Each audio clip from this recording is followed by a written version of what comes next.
سر یہ بتائیے گا کہ اس وقت کافی زیادہ سوشل میڈیا پر ایک ٹرینڈ چل رہا ہے کہ عبدالرحمان کیتران صاحب جو وزیر تھے ان کے نے ایک فیملی کو پہلے یرغمال بنایا اور پھر ان کی باڈیز ملی، کیا کہیں گے اس حوالے سے؟ آپ بھی بلوچستان سے۔ دو باتیں ہو سکتی ہیں، یا یہ بات جو ان کے خلاف الزام ہے یا وہ سچا ہے یا الزام جھوٹا ہے، دو باتیں ہیں۔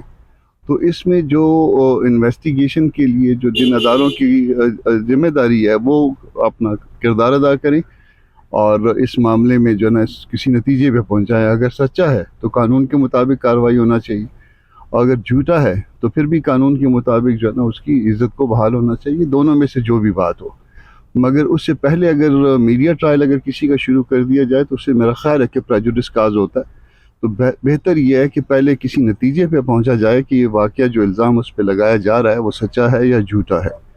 اور اس میں ایک اور کام بھی ہو سکتا ہے، کیونکہ وہ سٹنگ منسٹر بھی ہے، اگر کسی جج کی اس کی سربراہی میں کوئی کمیشن بنا کے اگر کوئی جاننا چاہے، کوئی جانچ ہونی چاہیے، وہ بھی کر سکتے ہیں۔